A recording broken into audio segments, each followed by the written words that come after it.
La première fois que mon fils a parlé de sa maison, ce n'était pas lors d'une dispute. C'était pire, c'était dit calmement, naturellement, comme une évidence. Autour de la table, personne n'a protesté, personne ne m'a regardé. À cet instant précis, j'ai compris que pour eux, je n'existais déjà plus. Je m'appelle Élise Moreau, j'ai 72 ans, et jusqu'à récemment, je croyais encore que la discrétion était une forme de respect. J'ai passé ma vie à ne pas déranger, à écouter plus que parler, à faire de la place aux autres, même quand il n'y en avait plus pour moi. Je n'ai jamais été une femme bruyante ni imposante. J'étais institutrice, veuve depuis 6 ans, mère d'un fils unique que j'ai élevé seule. Après le départ de son père, j'ai toujours pensé que l'amour se prouvait par la patience et le silence. Après la mort de mon mari, la maison est devenue trop grande, trop vide surtout.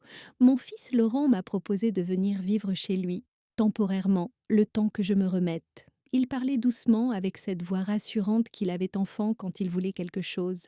Sa femme, Claire, souriait à côté de lui, un sourire poli, parfaitement contrôlé. J'ai accepté, refuser aurait semblé ingrat. Les premières semaines se sont bien passées. On m'a installée dans la chambre d'amis. J'ai rangé mes affaires dans une seule armoire, laissant les autres placards vides, comme pour ne pas prendre trop de place. Je faisais attention à tout, à l'heure de mes douches, au bruit de mes pas, à la quantité de nourriture que je prenais. Je voulais être facile à vivre, invisible presque. Peu à peu, les choses ont changé sans jamais être dites clairement. Les conversations s'arrêtaient quand j'entrais dans la pièce. On décidait des repas sans me demander ce que j'aimais. Mes affaires étaient déplacées, toujours avec une excuse. On avait besoin de place. C'était plus pratique, comme ça. Je souriais, je remerciais. Je me taisais. Le dimanche, la famille venait déjeuner. Frères, belles-sœurs, cousins. J'aidais à mettre la table, à débarrasser, à servir le café. Personne ne me demandait plus comment j'allais. On me parlait comme on parle à quelqu'un qui est déjà un peu ailleurs. Tu veux t'asseoir, Élise disait-on, comme si j'étais fatiguée par principe. Ce jour-là, la phrase est tombée entre le fromage et le dessert. Laurent expliquait des travaux à venir, des projets, des dépenses. Il parlait vite, sûr de lui, puis il a dit « De toute façon, ici c'est chez moi, je ferai comme je veux. Chez moi, la maison. » J'ai levé les yeux. Personne n'a relevé. Claire hochait la tête. Sa sœur souriait. Quelqu'un a changé de sujet. J'ai senti quelque chose se fissurer en moi, lentement, sans bruit. Ce n'était pas de la colère. C'était une clarté nouvelle, froide et nette. Il parlait comme si j'étais déjà partie, comme si ma présence n'était qu'un détail provisoire, comme si cette maison n'avait jamais été la mienne. Je n'ai rien dit, pas encore. Mais ce soir-là, seule dans la chambre qu'on appelait la mienne, j'ai ouvert mon sac, sorti une enveloppe épaisse, légèrement jaunie, et je l'ai posée sur le lit. Mes mains ne tremblaient pas. J'ai simplement respiré profondément. Pour la première fois depuis longtemps, je savais exactement ce que j'allais faire. Quand Laurent m'a proposé de venir vivre chez lui, il avait parlé de quelques mois tout au plus. Le temps que je reprenne pied, disait-il. Le temps que je m'habitue à la solitude, que je fasse le tri dans mes affaires, que je décide de la suite. J'avais acquiescé sans discuter. À ce moment-là, je n'avais ni la force ni l'envie de contredire qui que ce soit. Mon mari venait de mourir depuis à peine 3 mois. 41 ans de vie commune réduits à des cartons, des vêtements encore imprégnés de son odeur, une chaise vide à table. La maison où nous avions vécu ensemble était soudain devenue trop silencieuse. Chaque pièce semblait me rappeler ce qui n'y était plus. Alors, quand Laurent m'a dit « Viens chez nous, maman, tu ne seras pas seule », j'ai pris cela pour une main tendue, pas pour une invitation à disparaître. J'ai vendu la maison sans trop réfléchir. Elle était ancienne, difficile à entretenir, et je faisais confiance à mon fils. Il m'avait dit que ce serait plus simple ainsi, que je pourrais garder l'argent de la vente pour plus tard, pour ma sécurité. J'ai signé, rangé mes souvenirs dans des cartons soigneusement étiquetés, et quitté un lieu où j'avais passé toute ma vie adulte sans même me retourner une dernière fois. Le jour de mon arrivée chez Laurent et Claire, ils m'ont accueilli correctement, pas chaleureusement mais sans hostilité. On m'a montré la chambre d'amis, petite mais propre, avec une fenêtre donnant sur le jardin. Claire a précisé, presque machinalement, que c'était provisoire. Je l'ai rassurée aussitôt. Je n'avais aucune intention de m'imposer. Je n'avais jamais été ce genre de femme. Au début, je faisais tout pour être utile. Je préparais les repas quand Claire rentrait tard. Je pliais le linge, je gardais parfois leur fils quand il sortait. Laurent me remerciait, toujours un peu distrait, mais je sentais encore une forme de reconnaissance. Je me disais que ma place était là, discrète, mais légitime. Puis, sans événement précis, quelque chose s'est déplacé, lentement, comme un meuble qu'on pousse chaque jour d'un centimètre jusqu'à ne plus savoir où il était à l'origine. Claire a commencé à parler de la maison comme d'un espace à optimiser. Elle changeait les meubles, réorganisait les placards. Mes affaires se retrouvaient regroupées dans un coin, puis dans un tiroir, puis dans une boîte. C'est juste plus pratique, does it up, disait-elle. Je la croyais. Ou plutôt, je faisais semblant. Laurent, lui, était de plus en plus absent. Quand il était là, il semblait fatigué et préoccupé. Nos conversations se limitaient à des banalités. Il ne me demandait plus mon avis, il ne me racontait plus ses projets. J'étais passée du statut de mère à celui de présence constante mais silencieuse. Je remarquais aussi les petites phrases, celles qu'on dit sans y penser, mais qui s'accumulent. À ton âge, tu devrais te reposer. Ce n'est pas grave si tu ne comprends pas. On va décider, ce sera plus simple. Personne ne criait, personne ne m'insultait. C'était précisément cela qui rendait la situation si difficile à nommer. Tout se faisait sous couvert de bon sens. Quand la famille te venait, on me demandait surtout si je n'étais pas trop fatiguée. On parlait de moi à la troisième personne, même quand j'étais là. On m'expliquait les choses lentement, comme à une enfant. Et moi, je souriais. J'avais appris depuis longtemps que protester fatigue plus que se taire, mais au fond de moi, quelque chose observait. Je notais les détails, les regards échangés quand je parlais trop longtemps, les silences qui suivaient mes phrases, les décisions prises sans moi, mais à propos de moi. Je n'étais plus invitée, j'étais tolérée. Et pourtant, chaque soir, avant de me coucher, je vérifiais que l'enveloppe était toujours là, au fond de mon sac. Je ne l'ouvrais pas, pas encore. Je la gardais comme on garde une clé sans savoir exactement quelle porte elle ouvre. Je n'avais encore rien décidé. Mais je comprenais une chose essentielle. Si je continuais à me taire, d'autres parleraient définitivement à ma place. Les jours ont commencé à se ressembler, pas parce qu'ils étaient calmes, mais parce qu'ils étaient prévisibles. Chaque matin, je me levais avant les autres, par habitude plus que par nécessité. Je préparais le café, ouvrais les volets, faisais un peu de ménage dans les pièces communes, toujours avec la même attention à ne pas déranger. J'avais appris à me déplacer dans cette maison comme une invitée permanente, présente, mais jamais centrale. Claire descendait généralement sans me regarder vraiment. Elle consultait son téléphone, parlait de sa journée, de son travail, de ce qu'il fallait acheter, de ce qu'il fallait changer. Elle ne me demandait rien, elle constatait. Et quand elle s'adressait à moi, c'était souvent pour m'informer de décisions déjà prises. On a décidé de repeindre le salon.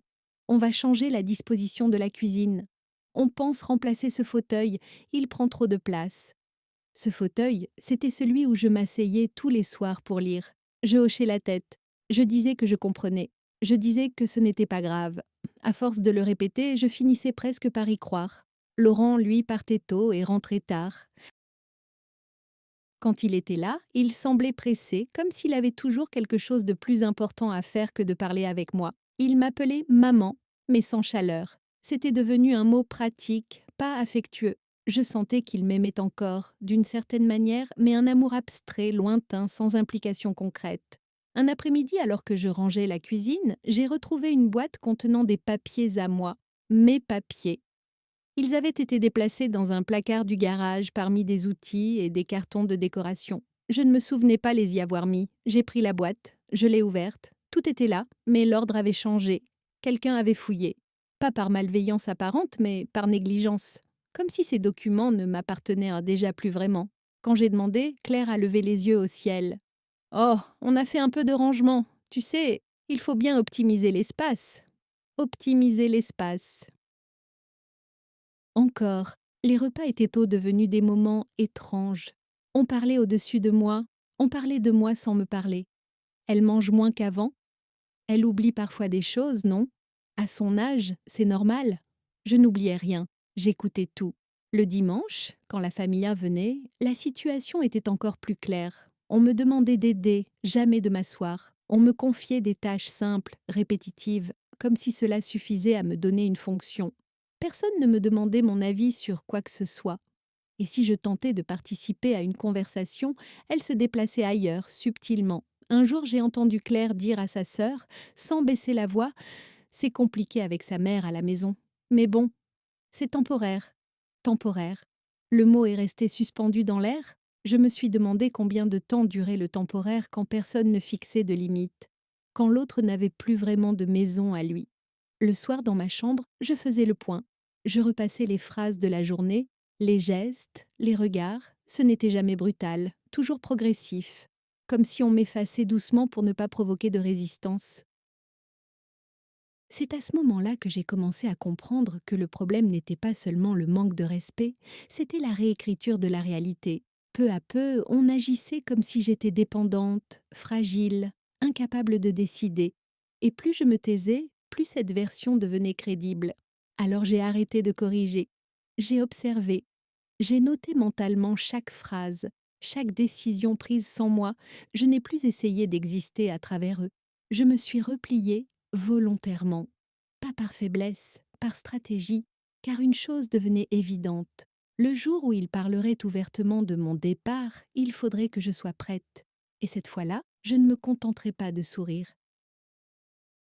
La première allusion directe à mon départ n'est pas venue de Laurent. Elle est venue d'un ton léger, presque amical, comme si on parlait de météo. C'était un mardi matin. Claire feuilletait un magazine à la table de la cuisine pendant que je rinçais les tasses. Sans lever les yeux, elle a dit: tu sais, j'ai vu une résidence vraiment agréable pas loin d'ici, calme, bien entretenue. Ils organisent même des activités. Je me suis figée une seconde, la tasse encore humide entre les mains. Puis j'ai continué à essuyer, comme si je n'avais rien entendu. Elle a repris, toujours sur le même ton neutre. Ce serait peut-être plus adapté pour toi à terme. Ici, c'est quand même beaucoup de mouvements, de bruit. À terme. Encore un mot flou, sans date, sans engagement. Je n'ai pas répondu. Pas par peur, mais parce que j'avais compris quelque chose d'essentiel. Il testait le terrain. Il voulait y voir si je résisterais, si je poserais une question, si je protesterais. Mon silence leur a servi de réponse. À partir de ce jour-là, les discussions ont changé de nature. On ne parlait plus seulement de réorganiser la maison, mais de la gestion du futur, de ce qui serait raisonnable, de ce qui serait plus simple pour tout le monde. Laurent s'y est mis à son tour. Un soir, alors que nous étions seuls dans le salon, il a évoqué d'un air faussement détendu le coût de la vie.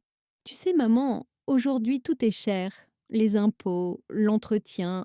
Ici, c'est un budget. Je l'ai regardé sans répondre. Il a continué, mal à l'aise. Je dis ça comme ça, pour réfléchir. Réfléchir à quoi? Il n'a pas précisé. Il n'en avait pas besoin. Peu après, j'ai remarqué que certaines pièces de la maison m'étaient devenues presque interdites.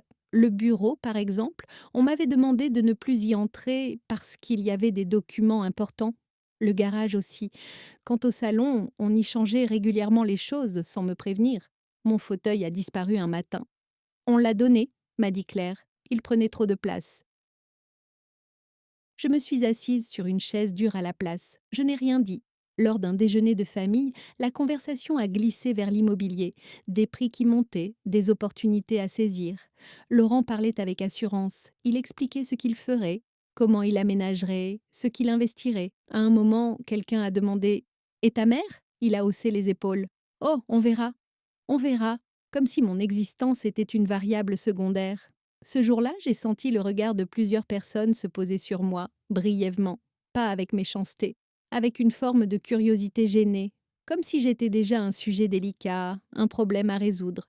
Je n'étais plus seulement tolérée, j'étais devenue une question logistique. Ce soir-là, dans ma chambre, j'ai ouvert mon sac et sorti l'enveloppe. Je l'ai tenue longtemps entre mes mains. Le papier était légèrement froissé par le temps.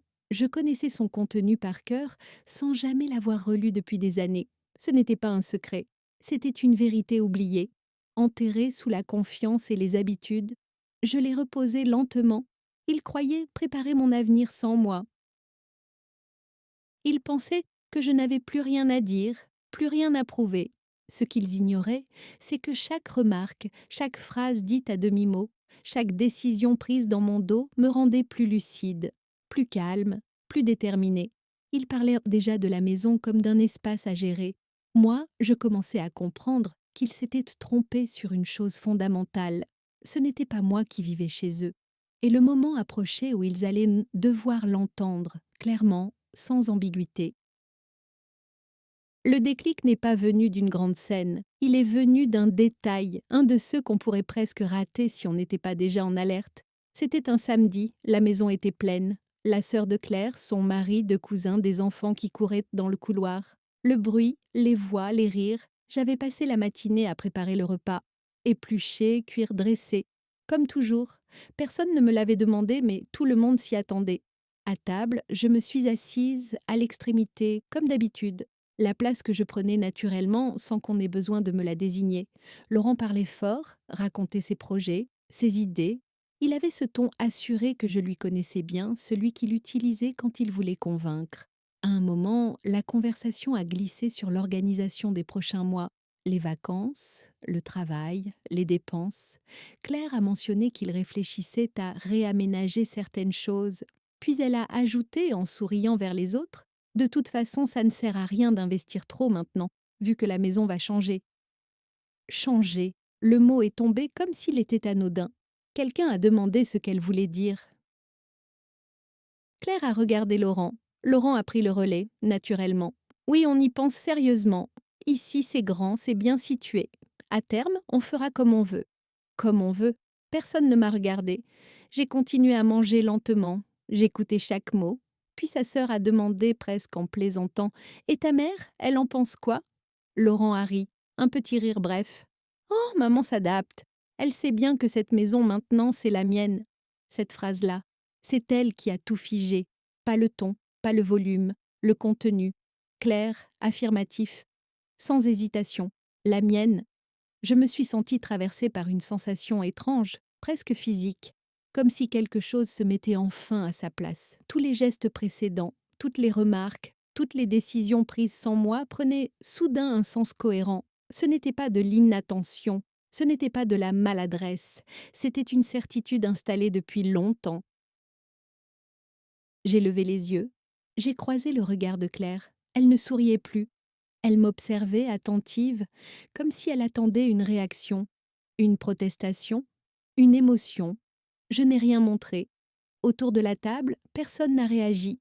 Certains ont hoché la tête, d'autres ont continué à manger. Le sujet a glissé ailleurs, naturellement, comme si la question était réglée. Mais en moi, quelque chose venait de se rompre définitivement. Ce n'était plus une accumulation de petites humiliations, c'était une déclaration, publique, assumée, qu'ils avaient franchi une ligne. Et ils l'avaient fait devant témoins, convaincus que je ne dirais rien, convaincus que j'avais déjà accepté. Le reste du repas s'est déroulé comme dans un brouillard. J'ai servi le dessert, j'ai débarrassé, j'ai essuyé la vaisselle pendant que les conversations continuaient derrière moi. J'entendais des bribes de phrases, mais je n'y participais plus vraiment. Mon esprit était ailleurs, calme, étrangement clair. Quand les invités sont partis, Claire m'a lancé un merci distrait. Laurent était déjà sur son téléphone. Personne ne m'a demandé si tout allait bien. Dans ma chambre, j'ai fermé la porte doucement. Je me suis assise sur le lit, mes mains étaient parfaitement stables. Je n'étais ni en colère, ni triste, j'étais lucide. Ils avaient de parler de ma vie comme d'un détail, de mon logement comme d'un acquis, de mon avenir comme d'un dossier à gérer. Et surtout, ils avaient de parler de la maison comme si elle leur appartenait déjà, comme si le simple fait de l'affirmer suffisait à en faire une vérité. J'ai ouvert mon sac, j'ai sorti l'enveloppe. Cette fois, je ne l'ai pas reposée tout de suite. Je l'ai ouverte. Lentement, j'ai glissé mes doigts à l'intérieur et j'ai senti le papier épais, rigide, intact malgré les années. Je n'ai pas encore décidé quand je parlerai, mais je savais désormais pourquoi. Ce jour-là, à cette table, entourée de gens qui me considéraient déjà comme un problème réglé, mon fils avait commis une erreur, une seule, mais irréversible. Il avait affirmé quelque chose qui n'était pas vrai, et il l'avait fait en pensant que je n'aurais jamais la force ni le courage de le contredire. Il se trompait. Après ce repas, je n'ai rien changé à mes habitudes. C'était volontaire. Je continuais à me lever tôt, à préparer le café, à ranger la cuisine. Je continuais à sourire quand on me parlait, à répondre calmement, à ne poser aucune question. De l'extérieur, rien n'avait évolué. À l'intérieur, tout était différent. Je ne cherchais plus à être aimable, je cherchais à être exacte. Chaque mot prononcé dans cette maison prenait désormais une autre valeur. Je les écoutais avec une attention presque clinique. Je notais les formulations, les silences, les regards. Je comprenais enfin la logique qui se cachait derrière des mois de petites phrases. Ils ne me voyaient plus comme une mère, ils me voyaient comme une situation à gérer. Claire, surtout, avait changé de ton. Elle ne faisait plus semblant de me consulter. Elle m'informait. On va recevoir des gens samedi. On a besoin de la chambre d'amis pour stocker des cartons. Tu pourrais peut-être passer plus de temps dehors, ça te ferait du bien. C'était toujours formulé comme un conseil, toujours sous couvert de bienveillance. Mais le message était clair. Je devais m'adapter. Encore. Toujours. Laurent, lui, évitait soigneusement le sujet de la maison, comme s'il suffisait de ne plus en parler pour que sa phrase, prononcée devant toute la famille, devienne un fait établi. Il se comportait avec moi comme avec quelqu'un de fragile, presque encombrant. Il parlait lentement, il répétait, il expliquait des choses simples comme si je risquais de ne pas comprendre. Je me laissais faire. Le soir, dans ma chambre, je prenais le temps de réfléchir. Je ne pleurais pas, je n'en avais pas besoin. Je n'étais plus dans l'émotion, j'étais dans l'évaluation. Je repensais à chaque décision prise sans moi, à chaque objet déplacé, à chaque espace qui m'était devenu inaccessible. Tout cela formait désormais un ensemble cohérent. Il se préparait, pas brutalement, pas encore, mais méthodiquement. Un matin, en passant devant le bureau, j'ai remarqué des dossiers ouverts sur la table, des papiers que je reconnaissais sans même m'en approcher, des documents immobiliers, des estimations, des chiffres. Je n'ai pas lu, je n'en avais pas besoin. Le simple fait qu'ils soient là, visibles, sans précaution, signifiait qu'ils ne prenaient même plus la peine de cacher leurs intentions. Je suis retournée dans la cuisine, le cœur calme. Ce qu'ils ignoraient, c'est que moi aussi je me préparais. Pas de la même manière. Je ne cherchais pas à anticiper leurs gestes. Je cherchais à comprendre le moment exact où je devrais parler. Car il y a un temps pour se taire et un temps pour être entendu. Je savais déjà que je ne dirais rien dans l'intimité. Pas seul à seul, pas dans un couloir ou une cuisine. Ce serait inutile. Ils minimiseraient, ils détourneraient, ils expliqueraient. Non, s'ils avaient choisi de m'effacer en public, alors la vérité devrait être dite de la même façon. Je repensais souvent à cette table, à ce repas, à cette phrase lancée comme une évidence. C'était là que tout s'était joué, et c'était là que tout devrait se défaire. Un soir, alors que je montais me coucher, j'ai entendu Claire parler au téléphone. Elle ne savait pas que j'étais dans l'escalier. Oui, ça avance, il faut juste qu'on gère le timing. Elle est encore là, mais bon. Elle s'est interrompue en m'apercevant. Elle a souri trop vite, j'ai souri aussi. Ce soir-là, j'ai sorti l'enveloppe une nouvelle fois. Je l'ai posée sur la table. J'ai relu chaque ligne, lentement. Chaque mot avait été écrit à une époque où je n'imaginais pas qu'un jour je devrais m'en servir pour me défendre contre mon propre fils. Je ne ressentais aucune satisfaction à l'idée de ce qui allait venir, aucun désir de revanche, seulement une certitude tranquille. Je ne pouvais plus me permettre de disparaître sans rien dire. Il pensait que mon silence était de la résignation. Il se trompait, c'était de la préparation. Et plus les jours passaient, plus je comprenais que le moment approchait. Un moment où ils parleraient trop vite, où ils seraient de trop sûrs d'eux, où ils oublieraient que je pouvais encore être autre chose qu'une vieille femme qu'on déplace. Quand ce moment arriverait, je serais prête, pas pour crier, pas pour accuser, mais pour rétablir une vérité qu'ils avaient déjà enterrée. Et cette vérité, je la portais sur moi depuis le début. La proposition de la réunion est arrivée 2 jours plus tard, pas comme une annonce grave, ni comme une confrontation, comme une formalité. Claire l'a formulée pendant le dîner, entre 2 phrases sans importance. Dimanche, on va faire un déjeuner tous ensemble, la famille aux proches, histoire de parler un peu de l'organisation des mois à venir. Organisation, le mot était choisi avec soin. Laurent a hoché la tête, l'air sérieux. Oui, ce serait bien, comme ça, tout sera clair pour tout le monde. Claire, je n'ai pas levé les yeux de mon assiette. J'ai simplement répondu « D'accord ». Je sentais leur attention se fixer sur moi, brièvement.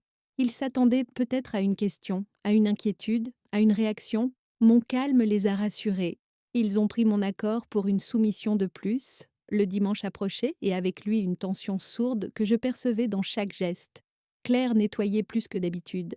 Laurent passait des appels à voix basse. Des chaises supplémentaires ont été sorties du garage. On préparait le terrain. Moi aussi, je continuais à jouer mon rôle. Je demandais si je pouvais aider. Je proposais des plats.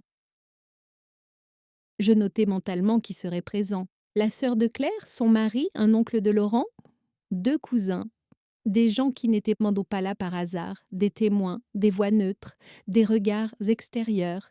Ils ne voulaient pas une discussion. Ils voulaient une validation collective. La veille, Claire est entrée dans ma chambre sans frapper. Elle a regardé autour d'elle comme si elle évaluait l'espace. Tu n'as pas trop de choses ici? J'ai souri. Non. Elle a hoché la tête, satisfaite. Demain, ce sera peut-être un peu long. Si tu es fatiguée, tu pourras aller te reposer. Le message était clair. Je pouvais partir quand je voulais, ou quand il le déciderait. Cette nuit-là, je n'ai presque pas dormi, pas par angoisse, par concentration. Je revoyais les scènes passées, les mots exacts, les regards. Je savais que le moment qu'ils avaient dû choisi serait soigneusement encadré. Ils parleraient de calmement. Ils utiliseraient des expressions raisonnables. Ils invoqueraient mon bien-être. Ils seraient nombreux. Je serais seule. Mais je n'étais pas sans défense. Le matin du déjeuner, j'ai pris le temps de m'habiller correctement. Pas élégante, sobre, digne. J'ai coiffé mes cheveux comme je le faisais autrefois pour les réunions importantes. Je n'ai mis aucun bijou. Je voulais qu'on m'écoute, pas qu'on me regarde. Avant de descendre, j'ai ouvert mon sac. L'enveloppe était là. Je l'ai touchée du bout des doigts. Je ne l'ai pas sortie. Pas encore. Elle devait rester invisible jusqu'au moment exact. Les invités sont arrivés les uns après les autres. Les salutations étaient polies. On me demandait si j'allais bien, si je n'étais pas trop fatiguée. Je répondais calmement, je souriais. J'acceptais les baisers sur la joue comme on accepte une coutume. À table, les places étaient déjà définies. La mienne au bout, comme d'habitude. Le repas a commencé doucement. On a parlé de choses légères, le travail, les enfants, les projets. Je sentais que tout cela n'était qu'un préambule, une façon de détendre l'atmosphère avant l'essentiel. Puis Laurent a posé sa fourchette. Bon, on voulait profiter que tout le monde soit là pour parler d'un sujet important. Les conversations se sont arrêtées. Les regards se sont tournés vers lui, puis vers moi. Claire a pris la parole à son tour. Rien de grave, rassurez-vous, juste des décisions à prendre, pour l'avenir. Pour l'avenir. Toujours ce futur abstrait, jamais nommé. Je les écoutais parler. Ils utilisaient des mots choisis, adaptation, organisation, solution, raisonnable. Ils parlaient de moi à la troisième personne, même quand ils s'adressaient à moi directement, comme si j'étais déjà un peu à distance. Je savais qu'ils n'avaient pas encore tout dit, qu'ils avançaient progressivement, qu'ils attendaient le moment où je baisserais les yeux, où je dirais « je comprends ». Je ne l'ai pas fait. Je me contentais d'écouter, attentive, immobile. Je sentais une chose avec certitude. Ils allaient pour nous trop loin. Ils étaient trop sûrs d'eux. Ils avaient oublié une variable essentielle. Le silence que je gardais n'était pas une absence, c'était une attente. Et plus ils parlaient, plus je comprenais que ce déjeuner qu'ils avaient organisé pour régler mon sort serait exactement le cadre dans lequel tout allait se retourner. Pas encore, mais bientôt. Ils ont commencé doucement, trop doucement pour que cela paraisse agressif. C'était calculé. Claire parlait d'une voix posée, presque pédagogique. Elle expliquait qu'il fallait anticiper, que tout allait vite, que certaines situations devenaient plus complexes avec l'âge. Elle utilisait le pluriel. Toujours, on pense, on se dit, on envisage, comme si tout avait été longuement discuté, réfléchi, validé par une logique collective à laquelle je n'avais simplement pas participé. Laurent acquiesçait à chaque phrase. Parfois, il ajoutait un mot. Jamais une opposition, jamais une nuance. Je les laissais dérouler. Ils ont évoqué mon rythme, mon sommeil, ma fatigue supposée. Ils ont parlé de sécurité, de confort, de tranquillité. Ils ont glissé presque naturellement l'idée que je serais plus sereine ailleurs, un endroit adapté, un lieu où je ne serais pas seule. À aucun moment on ne m'a demandé ce que je voulais.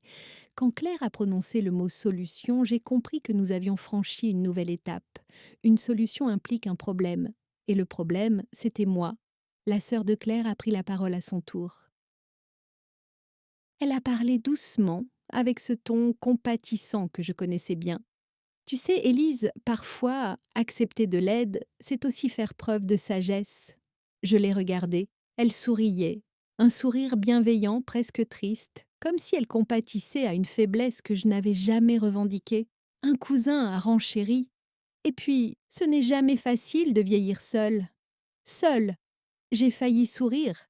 Ils parlaient de moi comme si j'étais déjà en train de disparaître, comme si ma présence physique n'était qu'une formalité, un reste à gérer avant de passer à autre chose. Laurent a finalement pris la parole plus longuement. Il a parlé de responsabilité, de charge mentale, de contrainte. Il a expliqué que ce n'était contre personne, que c'était une question d'équilibre. Il a évité soigneusement certains mots. Il n'a pas dit partir, il n'a pas dit quitter, il n'a pas dit maison, mais tout était là. À un moment, il s'est tourné vers moi. Tu comprends, maman? Tous les regards se sont braqués sur moi. C'était le moment qu'ils attendaient, celui où je devais hocher la tête, dire que je comprenais, que je voulais le meilleur pour eux, pour tout le monde.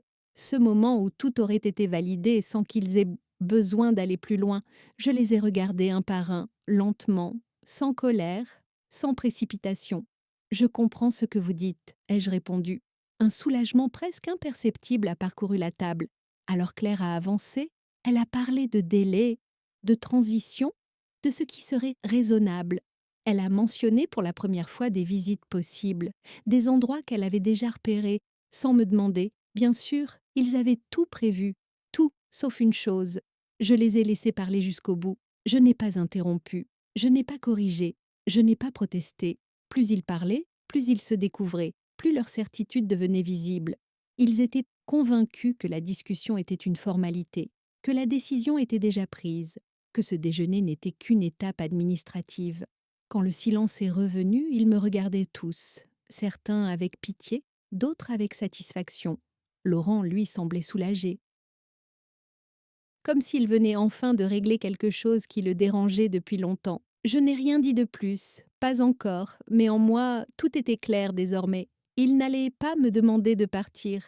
Ils allaient m'y pousser, doucement, proprement, collectivement.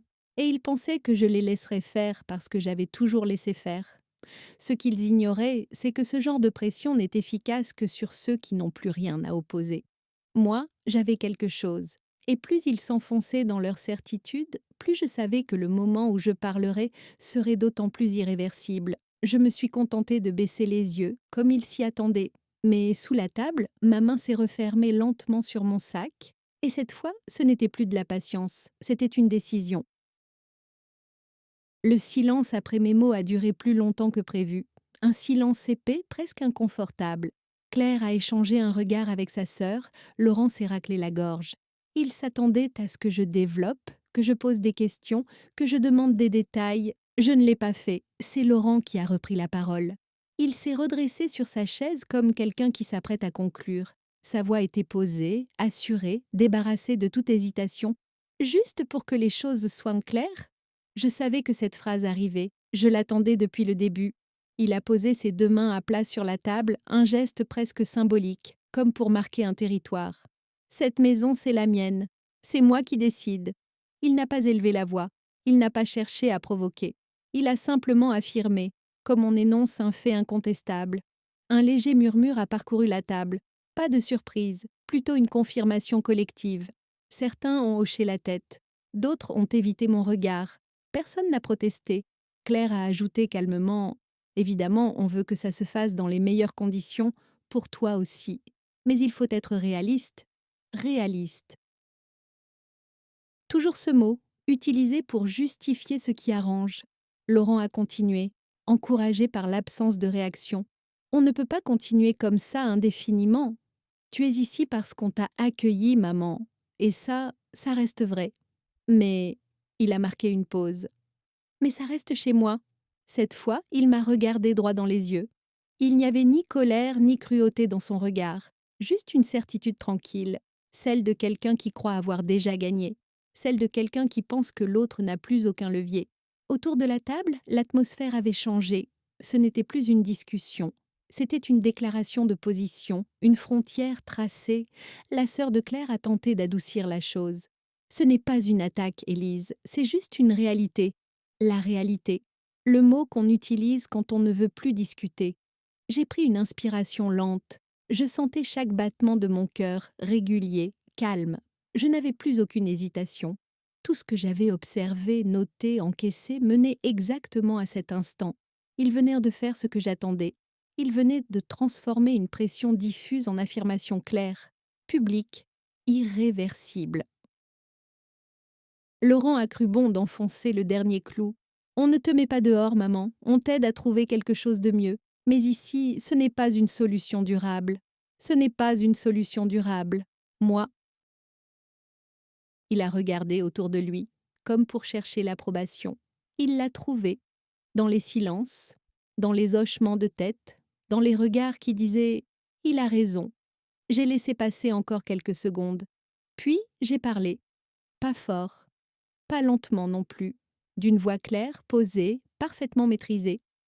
Donc, si je comprends bien, tous les regards se sont tournés vers moi. Tu affirmes que cette maison est la tienne. Laurent a hoché la tête, sans hésiter. Oui, un mot. Simple, définitif. Je me suis redressée à mon tour. Pour la première fois depuis le début du repas, je n'étais plus en bout de table, je me sentais au centre. Non pas physiquement, mais symboliquement. Et tu es certain de ce que tu dis ai-je demandé. Il a esquissé un sourire, presque condescendant. Évidemment, Claire a ajouté on a vérifié tout ça. Vérifié quoi, exactement? Je ne l'ai pas demandé.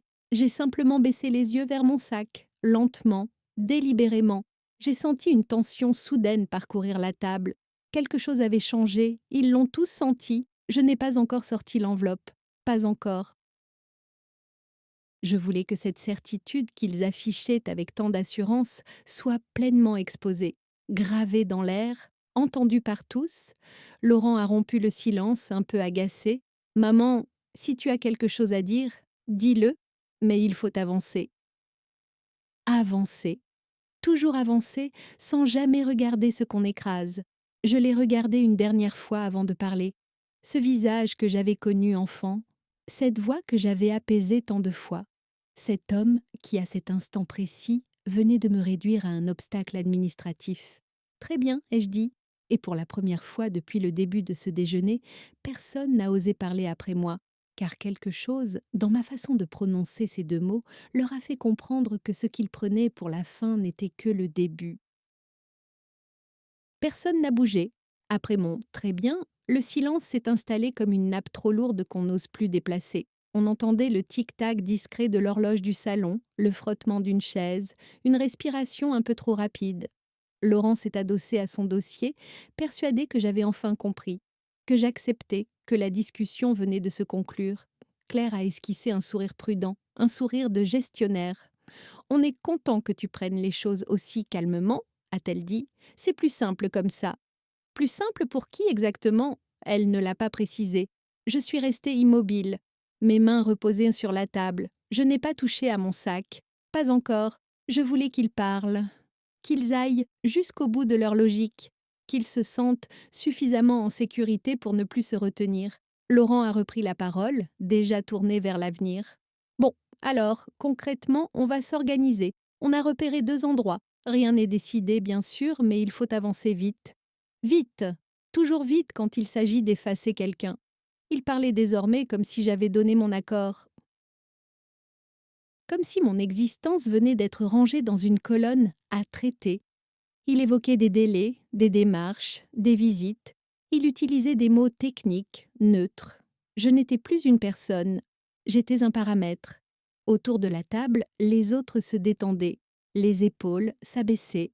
On sentait le soulagement collectif, le malaise se dissiper. Ils avaient obtenu ce qu'ils voulaient. Mon silence interprété comme une validation. La sœur de Claire a même tenté une remarque légère. Tu verras, Élise, ça peut être un nouveau départ. Un nouveau départ. Sans m'avoir demandé si je voulais partir, je les observais, un par un, leurs expressions, leur confort retrouvé, leur certitude tranquille. Ils parlaient déjà d'autre chose, d'un voyage prévu, de travaux, d'un dîner à organiser. J'étais devenue un sujet clos. C'est à ce moment-là que j'ai compris quelque chose de fondamental. S'il n'avait aucun scrupule à décider de ma vie devant moi, il n'en aurait aucun à le faire sans moi. Ce déjeuner n'était pas une discussion, c'était une formalité morale, une façon de se donner bonne conscience avant de passer à l'action. Claire a tourné son regard vers moi. Tu n'as rien à ajouter? Sa voix était douce, trop douce. Je l'ai regardée calmement. Non, ai-je répondu. Un silence bref. Puis Laurent a souri. Parfait. Alors on avance. Il s'est levé pour débarrasser son assiette, comme si tout était réglé.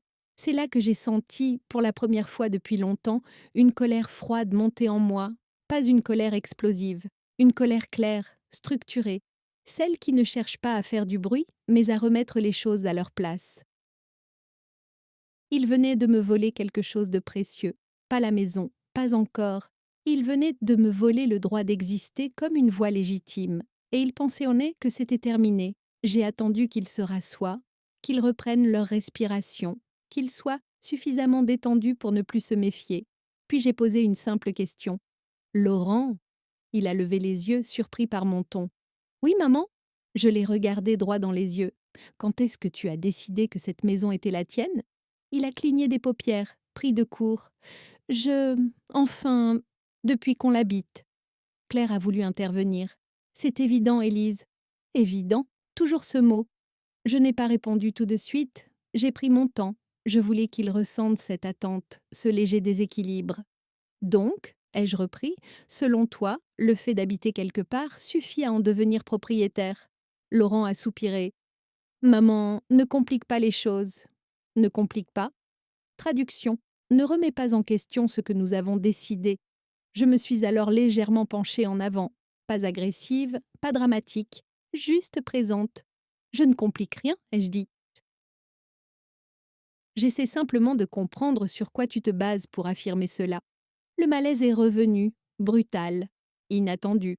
Claire a cessé de sourire. Laurent a hésité une seconde de trop avant de répondre.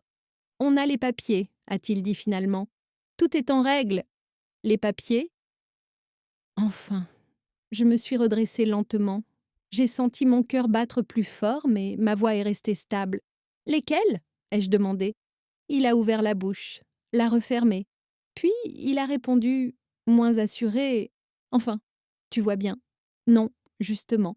Je n'ai toujours pas touché à mon sac. Mais je sentais que le moment approchait. Ils avaient franchi un point de non-retour. Ils venaient d'affirmer, une fois de plus, quelque chose qu'ils ne pouvaient pas prouver. Et cette fois, même eux commençaient à le sentir. Le silence s'était tiré. Ils avaient voulu conclure. Ils venaient d'ouvrir une porte qu'ils n'étaient absolument pas prêts à franchir. Ils n'étaient de plus à l'aise. Cela se voyait maintenant. La discussion qu'ils pensaient terminée venait de leur échapper. Laurent évitait mon regard. Claire s'était raidie, les mains croisées trop fermement sur la table. Les autres convives avaient cessé de faire semblant de ne pas écouter. Je n'avais encore rien dit de décisif. Et pourtant, quelque chose avait basculé. Je me suis appuyée légèrement contre le dossier de ma chaise. Pas pour me reculer, pour me tenir droite. Je vais vous dire quelque chose, ai-je commencé calmement, et je vous demande de m'écouter jusqu'au bout. Personne n'a protesté, même Claire s'est tue. Depuis le début de ce déjeuner, vous parlez de moi comme si j'étais déjà ailleurs, comme si mon avis était secondaire, comme si tout était réglé. Ma voix ne tremblait pas. Je ne cherchais ni à émouvoir ni à accuser. Je posais des faits. Laurent a ouvert la bouche, puis l'a refermée. Je l'ai devancé. Non, laisse-moi finir, pour une fois. Il s'est figé. Tu as affirmé à plusieurs reprises que cette maison était la tienne. Tu l'as dit devant tout le monde. Tu en as fait une certitude, une base. J'ai marqué une pause. Alors je veux comprendre, pas pour te contredire, pour comprendre. J'ai regardé autour de la table. Sur quoi repose cette certitude? Un silence? Pas un silence gêné, un silence vide. Claire a tenté d'intervenir. Élise, ce n'est pas le moment de... Je me suis tournée vers elle. Justement, c'est le seul moment. Elle s'est tue. Laurent s'est raclé la gorge. Maman, tu sais bien comment ça s'est fait. Tu es venue vivre ici. On s'est organisé. Les choses ont évolué. Évoluer? Ai-je répété doucement. Évoluer ne veut pas dire changer la réalité. Il a froncé les sourcils. Tu joues sur les mots. Non, je m'y accroche. J'ai laissé passer quelques secondes, puis j'ai poursuivi. Tu dis que vous avez des papiers, que tout est en règle, je te crois volontiers. Mais je veux savoir de quel papier tu parles exactement. Cette fois, il n'a pas répondu immédiatement. Claire a posé une main sur son bras, un geste discret mais révélateur. Elle voulait reprendre le contrôle. On n'est pas obligé d'entrer dans les détails, a-t-elle dit. Ce sont des questions techniques. J'ai souri, un sourire léger, presque triste. Justement, les questions techniques ne sont celles qui décident de la vie des gens. Quelqu'un tout sauta. La sœur de Claire regardait fixement sa serviette. Laurent a soupiré. Bon, tu veux savoir? Très bien, il y a eu des démarches, à l'époque. À quelle époque? Ai-je demandé. Il a hésité. Quand tu es venu, quand on a fait en sorte que tout soit plus simple. Plus simple. Encore. Tu parles de la vente de ma maison? Ai-je demandé. Il a hoché la tête. Oui. Et ensuite? Il a levé les épaules. Ensuite? Tu étais là. On a pris en charge. Pris en charge. Comme on parle d'un dossier. Je n'ai pas insisté davantage. Pas encore. Je voulais qu'ils s'enfoncent seuls dans cette zone floue qu'ils appelaient certitude. Donc, ai-je repris, si je résume, tu estimes que le fait que j'ai vendu ma maison, que je vive ici, et que vous vous soyez organisé, te donne le droit d'affirmer que cette maison est la tienne. Laurent a serré les mâchoires. Oui, un oui tendu, défensif. J'ai hoché la tête lentement. Très bien, ce sont les mêmes mots que j'avais prononcés plus tôt. Mais cette fois, ils n'ont pas eu le même effet. Claire a froncé les sourcils. Quelque chose clochait. Je me suis penchée vers mon sac, lentement, sans théâtralité, juste assez pour que tous les regards suivent le mouvement. Je ne l'ai pas encore ouvert. Vous voyez, ai-je dit doucement, ce qui est troublant, ce n'est pas que vous vous soyez trompé. C'est que vous ayez parlé avec autant d'assurance sans jamais vérifier auprès de la seule personne qui pouvait confirmer ou infirmer ce que vous avanciez. Laurent a blêmi légèrement. De quoi tu parles? Je l'ai regardé droit dans les yeux. De moi. Un silence lourd s'est abattu sur la table. Cette fois, personne n'a essayé de le combler. Vous avez organisé ce déjeuner pour régler mon avenir, ai-je poursuivi. Vous avez parlé de délai, de lieu, de solution. Vous avez affirmé des choses comme si elles étaient acquises. J'ai posé ma main sur mon sac. Mais vous avez oublié une chose essentielle. Ils retenaient tous leur souffle. Vous avez oublié de me demander si ce que vous affirmiez était vrai. Je me suis redressée. Pas encore l'enveloppe. Pas encore. Mais à cet instant précis, ils savaient, tous, que la suite ne dépendait plus d'eux. Je n'ai pas sorti l'enveloppe immédiatement. Je voulais qu'ils ressentent ce moment suspendu, cette seconde où une certitude commence à se fissurer sans encore s'effondrer. Laurent me regardait fixement maintenant. Claire avait cessé de jouer avec sa serviette. Personne ne parlait, alors j'ai ouvert mon sac. Le geste était simple, lent, sans aucune mise en scène. J'ai glissé la main à l'intérieur et j'en ai sorti une enveloppe épaisse, jaunie sur les bords, visiblement ancienne. Je l'ai posée sur la table, devant moi. Pas au centre, pas en évidence. Juste là, comme si elle avait toujours eu sa place. Les regards se sont immédiatement fixés dessus. Qu'est-ce que c'est? A demandé Laurent, trop vite. Je n'ai pas répondu tout de suite. J'ai passé mes doigts sur le papier, comme on le fait pour s'assurer que quelque chose est bien réel. Puis j'ai levé les yeux. Tu dis que cette maison est la tienne, ai-je repris calmement. Tu l'as affirmé plusieurs fois, devant tout le monde. Il a hoché la tête, moins assuré qu'avant.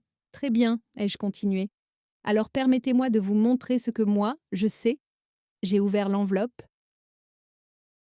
Le bruit du papier qu'on déplie a semblé résonner plus fort que nécessaire. J'ai sorti un document plié en plusieurs parties, soigneusement conservé, un document officiel, épais, rigide, pas une photocopie. Claire s'est penchée légèrement en avant. Élise, ce n'est peut-être pas nécessaire. Je l'ai regardée sans élever la voix. Si. Puis j'ai posé le document à plat sur la table. Voici l'acte de propriété de cette maison. Un silence brutal est tombé. Laurent a cligné des yeux, comme s'il n'avait pas bien entendu. Quoi? L'acte de propriété, ai-je répété. Original, enregistré, signé. Je l'ai fait glisser doucement vers le centre de la table, suffisamment pour que chacun puisse voir les en-têtes officielles, les cachets, les dates. Personne n'a osé le toucher. Cette maison n'a jamais été vendue, ai-je poursuivi. Elle n'a jamais été cédée. Elle n'a jamais changé de propriétaire. Laurent a secoué la tête. Ce n'est pas possible, tu confonds. Je suis restée calme. Non. Claire a pris le document du bout des doigts, l'a parcouru rapidement. Son visage a changé, pas brusquement, progressivement, comme quelqu'un qui comprend qu'il a mal calculé. Le nom, a-t-elle murmuré. Le mien, ai-je dit. Laurent s'est levé à moitié de sa chaise. Attends, tu veux dire que je l'ai interrompu. Je veux dire exactement ce que tu comprends. Je me suis redressée, les mains posées à plat sur la table. Cette maison m'appartient. Elle m'a toujours appartenu, avant que tu y vives, pendant que tu y vis, et aujourd'hui encore. Un murmure confus s'est élevé autour de la table. Quelqu'un a soufflé. Oh mon Dieu! La sœur de Claire avait pâli. Mais Laurent cherchait ses mots. Mais on a fait des démarches, on a payé, on a. Vous avez habité ici, ai-je corrigé. Vous avez organisé votre vie ici. Vous avez pris des habitudes. Mais vous n'avez jamais été propriétaire. Claire a reposé l'acte sur la table, lentement. Pourquoi tu ne nous as jamais rien dit? La question était presque accusatrice. Je l'ai regardée droit dans les yeux. Parce que vous ne me l'avez jamais demandé. Le silence est revenu, plus lourd encore. Et parce que, ai-je ajouté, pendant longtemps, je pensais que cela n'aurait jamais besoin d'être dit. Laurent s'est laissé retomber sur sa chaise. Tu nous as laissé croire que... Je vous ai laissé parler, ai-je corrigé. Ce n'est pas la même chose. Je me suis tournée vers lui. Tu as affirmé que cette maison était la tienne. Tu l'as dit avec assurance. Tu t'es appuyé sur cette affirmation pour décider de mon avenir. Ma voix ne tremblait toujours pas. Aujourd'hui, je te montre simplement que cette affirmation était fausse. Claire a passé une main sur son front. Mais, mais tout ce qu'on a organisé était basé sur une erreur, ai-je dit doucement. Une erreur que vous avez commise parce que vous avez confondu présence et possession. Personne ne parlait plus. Je n'avais pas élevé la voix. Je n'avais accusé personne. J'avais simplement posé une réalité que plus personne autour de cette table ne pouvait ignorer. Je n'ai pas sorti ce document pour vous humilier, ai-je conclu. Je l'ai sorti parce que vous avez décidé sans moi de ce que je devais faire, de l'endroit où je devais aller, de la place que je devais occuper. J'ai replié l'acte avec soin. Et parce que désormais les choses doivent être dites clairement, je me suis adossée à ma chaise. Il venait de comprendre, pas seulement que la maison n'était pas la leur, mais qu'il venait de perdre bien plus qu'une certitude. Personne ne savait plus quoi dire. La vérité, posée au milieu de la table comme un objet trop lourd, avait écrasé toutes les phrases préparées, toutes les certitudes soigneusement construites. Laurent fixait l'acte de propriété comme s'il espérait encore y trouver une erreur, une ligne mal lue, un détail salvateur. Claire, elle, avait pâli. Son assurance avait disparu, remplacée par une agitation nerveuse qu'elle ne cherchait même plus à dissimuler. « Ce n'est pas possible », a-t-elle murmuré. « On nous aurait prévenus. » Je n'ai pas répondu tout de suite. Je les ai laissés se débattre seuls avec ce réflexe si humain, chercher un responsable ailleurs que soi. « Qui t'a aidé pour ça ?» a fini par demander Laurent, la voix plus dure. « Qui t'a monté la tête ?» Cette fois, je l'ai regardé longtemps avant de répondre. Personne ne m'a aidé, et personne ne m'a monté contre toi. Il a serré les poings. Alors pourquoi nous laisser croire pendant tout ce temps que... Je l'ai interrompu calmement. Je ne vous ai rien laissé croire, vous avez supposé. Le mot est tombé net. La sœur de Claire a pris la parole, hésitante. Mais enfin, Élise, tu aurais pu dire quelque chose plus tôt. On ne serait pas allé aussi loin. Je me suis tournée vers elle. Plus tôt, quand? Quand on parlait de moi à la troisième personne? Quand on décidait de mon avenir sans me consulter? Quand on affirmait que je n'étais plus vraiment chez moi? Elle a baissé les yeux. Claire a soudain relevé la tête. Tu te rends compte de ce que ça implique? Tout ce qu'on a organisé, les démarches, les projets. Je m'en rends parfaitement compte, ai-je répondu. Ce sont vos projets, pas les miens. Laurent a inspiré profondément, comme pour se contenir. Tu as joué avec nous, maman. Cette phrase-là a traversé la pièce comme une gifle. Je me suis penchée légèrement en avant. Non, j'ai attendu que vous alliez au bout de votre raisonnement. Un silence tendu s'est installé. Cette fois, il n'y avait plus de malaise diffus. Il y avait de la colère, de la peur, de la honte aussi. Chacun réagissait différemment, mais tous comprenaient une chose. Ils s'étaient trompés, et ils s'étaient trompés ensemble. « Et maintenant ?» a demandé Claire brusquement. « Tu comptes faire quoi? La question était chargée. Elle attendait une menace, une revanche, une humiliation publique? Je n'ai rien offert de tout cela. Maintenant, ai-je dit simplement, on remet les choses à leur place. Laurent a ri nerveusement. Facile à dire, tu nous mets dans une situation impossible. Je l'ai regardé, sans ciller. Tu m'y as mise en premier. Les mots étaient calmes, mais ils ont touché juste. Il s'est levé brusquement, faisant grincer sa chaise. Tu veux qu'on fasse quoi? Qu'on parte? Autour de la table, les regards se sont figés. Je n'ai pas répondu immédiatement. Je voulais qu'il entende le poids de sa propre question. Je veux, ai-je dit enfin, que vous cessiez de décider à ma place. Claire a ouvert la bouche, puis l'a refermée. Tu réalises que juridiquement, cette maison est à mon nom, ai-je répondu. Moralement, je vous ai accueilli ici. La différence entre les deux, c'est le respect. Personne ne parlait plus. Même Laurent semblait à court d'arguments. Je me suis redressée complètement. Vous avez organisé ce déjeuner pour m'expliquer que je n'avais plus ma place ici. Vous l'avez fait calmement, poliment, entouré de témoins. Je les ai regardés un à un. Moi, je vous ai simplement rappelé un fait. La sœur de Claire s'est levée à son tour. Je crois qu'on ferait mieux de vous laisser tous les deux discuter seuls. Les invités ont commencé à se lever, maladroits, gênés. Les chaises raclèrent le sol, les voix étaient au basses. Personne ne savait comment se comporter après ce qui venait d'être révélé. Quand la porte s'est refermée sur le dernier d'entre eux, le silence est devenu presque assourdissant. Nous étions seuls. Laurent s'est passé la main sur le visage. « Je ne te reconnais plus », a-t-il dit. Je l'ai regardé avec une tristesse profonde. Moi non plus. Claire s'est assise lentement, comme si ses jambes ne la portaient plus. Tu nous as humiliés. Je n'ai pas élevé la voix. Vous vous êtes humilié vous-même le jour où vous avez parlé de moi comme d'un obstacle. Personne n'a répondu. À cet instant précis, quelque chose venait de se briser définitivement. Pas seulement une illusion de propriété, mais une image, une hiérarchie, une façon de considérer une femme qu'ils pensaient déjà effacée. Ils avaient voulu me réduire au silence. Ils venaient d'apprendre ce que coûte le mépris quand il se heurte à quelqu'un qui n'a plus rien à perdre, sauf sa dignité. Et la discussion, eux le comprenaient maintenant, était loin d'être terminée. Laurent n'a pas parlé tout de suite. Il faisait les 100 pas dans le salon comme s'il cherchait une sortie invisible. Claire, elle, était restée assise à la table, les yeux fixés sur le bois, immobile. Le bruit de la maison semblait soudain trop fort, le réfrigérateur, l'horloge, le vent contre les fenêtres. Tout ce qui d'habitude passait inaperçu devenait oppressant. « Tu ne peux pas nous faire ça », a fini par dire Laurent sans me regarder.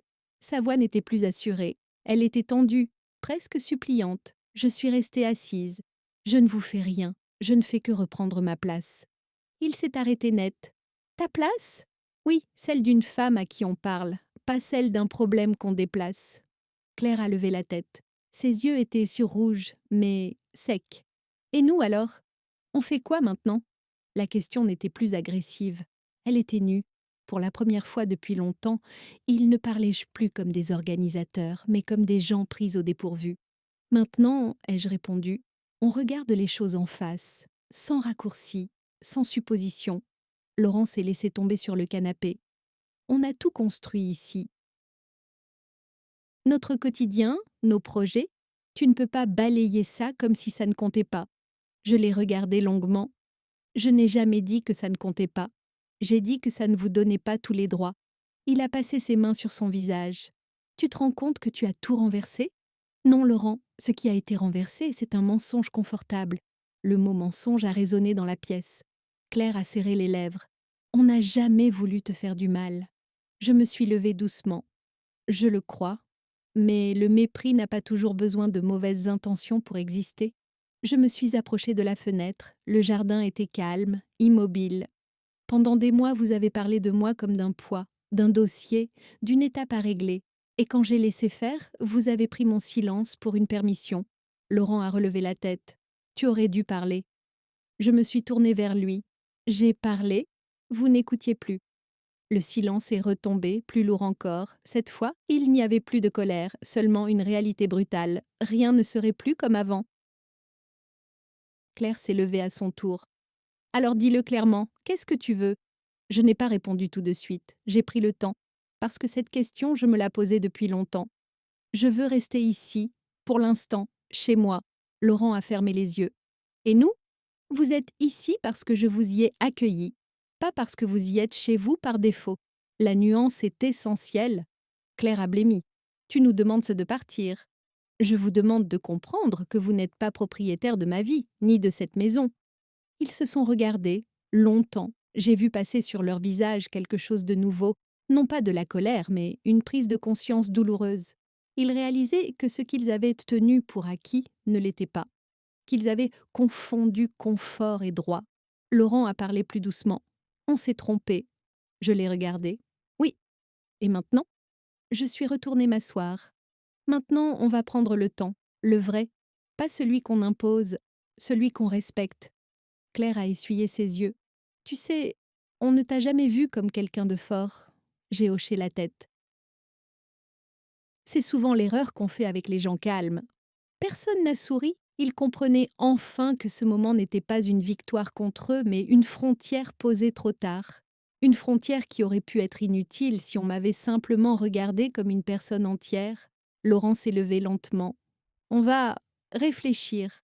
C'est tout ce que je demande. Quand ils ont quitté la pièce, chacun de leur côté, je suis restée seule dans le salon, pas triomphante, pas soulagée, simplement droite. La maison était silencieuse. Mais pour la première fois depuis longtemps, ce silence n'était plus celui de l'effacement. C'était celui d'un équilibre retrouvé. Le départ n'a pas été immédiat. Rien ne l'a été finalement. Les jours qui ont suivi ont été étranges, silencieux, lourds. Laurent et Claire évitaient pas les conversations inutiles. Ils parlaient peu, doucement, comme s'ils avaient peur de franchir une nouvelle ligne sans s'en rendre compte.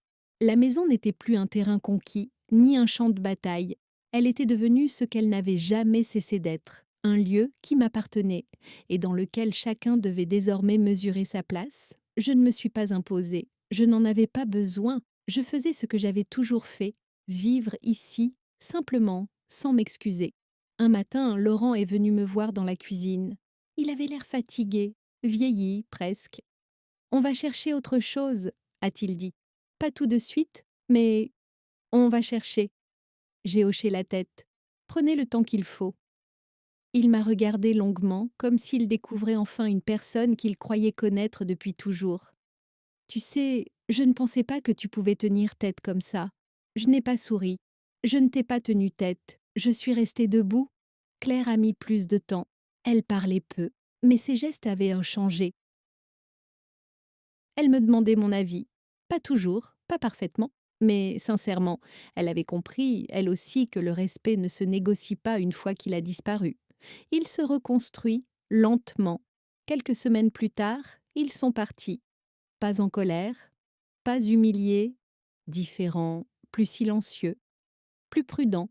Ils m'ont laissé la maison propre, rangée, presque trop vide. Avant de fermer la porte, Laurent s'est retourné une dernière fois. Elle a toujours été à toi, a-t-il dit. Je n'ai rien répondu. Il n'y avait plus rien à ajouter. Les jours suivants, j'ai redécouvert le silence, mais pas celui qui écrase, celui qui respire. J'ai repris mes habitudes, mes horaires, mes choix. J'ai replacé les meubles comme je le voulais. J'ai remis mon fauteuil près de la fenêtre. J'ai ouvert les placards sans demander la permission à personne. Je n'avais pas gagné. Je m'étais retrouvée. Cette histoire n'est pas celle d'un acte de propriété.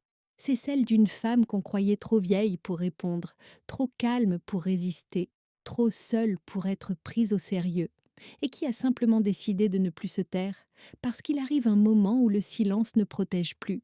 Il efface.